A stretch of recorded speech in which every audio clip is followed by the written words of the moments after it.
Hey les Crypto Riders, les pionniers de la crypto, bienvenue dans cette quotidienne des indices pour trader la crypto-monnaie du 4 octobre 2023. Vous êtes les bienvenus dans la communauté Crypto Family sur eToro, sur X, sur le Discord également et au travers de WhatsApp pour les Crypto Riders. Aujourd'hui, ce graphique du multiplicateur Fuel, comme vous pouvez le voir ici sur cette ligne, nous avons à chaque fois l'indicateur qui vient toucher cette trendline lorsque nous arrivons aux différents sommets. J'ai également rajouté une seconde ligne qui rejoint en général les pics qui anticipent le dernier pic. Ici, nous avons dans la zone verte la plus basse à chaque fois les bottoms qui viennent se matérialiser et à l'aide des flèches vertes, vous voyez que j'ai tiré une autre ligne.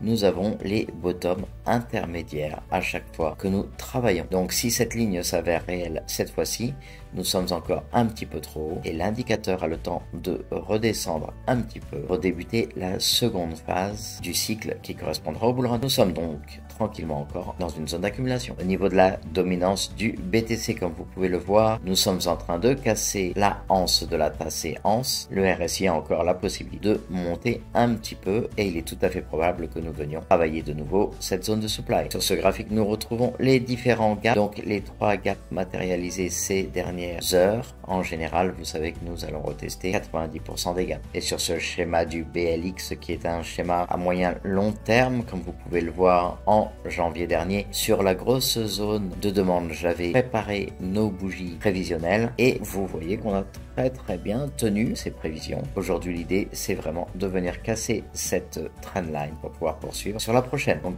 comme on l'a vu hier, aujourd'hui, en Chine, c'est journée nationale et il pourrait y avoir une belle volatilité entre 14h15 et 16h30 avec toutes les informations américaines. Demain, de nouveau pour la Chine, c'est journée nationale avec les inscriptions hebdomadaires au chômage pour les États-Unis à 14h30. Sur les dernières 24 heures, nous avons 34 931 traders qui se sont fait liquider pour un total de 70,84 millions, ce qui n'est pas beaucoup. Environ 60 millions de longues pour un peu plus d'une dizaine de millions de shorts. Le Fear and Greed Index, l'indice de peur et de cupidité, nous sommes aujourd'hui à 49.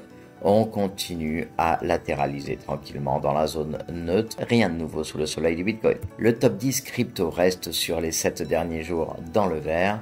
Même si les données sur les dernières 24 heures sont quelque peu dans le rouge, nous avons un Bitcoin à 27 414 $, un Ethereum à 1641, un BNB qui se trade aujourd'hui à 211,94, le XRP 0,5292 avec une belle progression de 4% en 24 heures, le Solana à 23,09, le Cardano 0,2565, le Dogecoin 0,06 et le Tron 0,089 avec 5% quasiment d'augmentation. Le Solana sur les 7 derniers jours a pris 22%.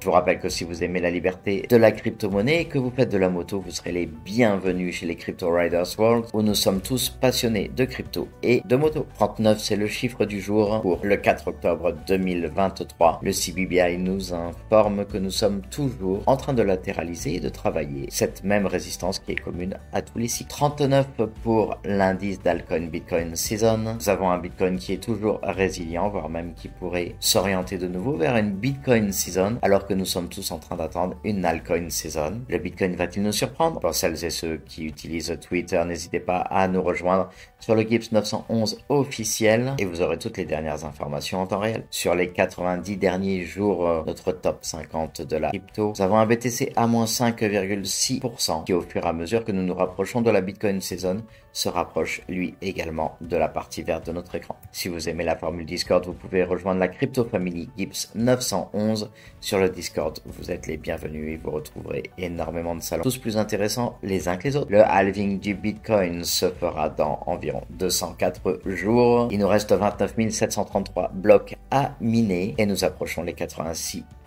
des blocs minés sur ce cycle. La tendance du Bitcoin, comme vous pouvez le voir, nous sommes toujours en train de suivre cette trendline à l'intérieur de notre tasse et anse. Pour l'instant, nous sommes toujours en train de faire des bougies vertes pour venir travailler une troisième fois cette zone de supply. L'idée est de la casser pour poursuivre vers les 48 000. Dans le même temps, nous avons un DXY qui continue sa montée. Nous avons un prévisionnel à 109 suite à cette épaule tête-épaule inversée. On va voir si le marché trouvera le souffle nécessaire à venir faire un haut plus bas que le dernier haut. Ce qui est intéressant de noter, c'est que le Bitcoin, dans le même temps, sur une unité de temps 3 jours, a également fait une épaule tête-épaule inversée, avec des bougies qui sont toutes vertes suite à ce deuxième rebond sur la zone de convergence entre la zone de demande et la trendline.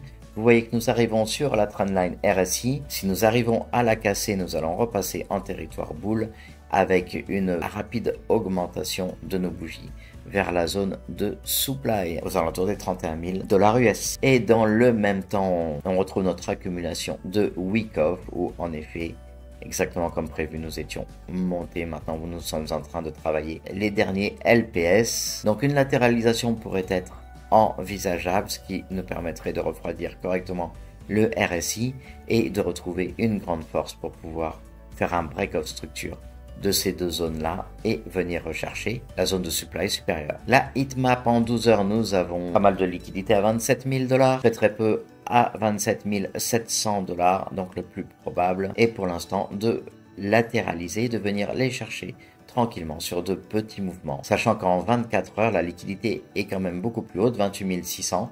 Nous pouvons être en train de dessiner un rounding bottom et retourner les chercher. Une petite mèche vers les 26 925 n'est vraiment pas exclure. Il y a quelques liquidités suite au dernier point bas à venir chercher et ça nous permettrait de récupérer pas mal de force pour repartir vers les 28 600. Sachant qu'en unité de temps, une semaine, on retrouve un petit peu la même chose avec pas mal de liquidités aux alentours des 26 600. Donc sur une mèche, on serait très bien à venir chercher les derniers points de liquidité ici et repartir très fortement à la hausse. Si vous appréciez cette quotidienne, n'hésitez pas à vous abonner, à activer la petite cloche et bien sûr rejoignez-nous, que ce soit sur Twitter, sur Discord ou sur eToro. Vous êtes les bienvenus, à très bientôt. Excellent trade à tous et que votre portefeuille soit crypto.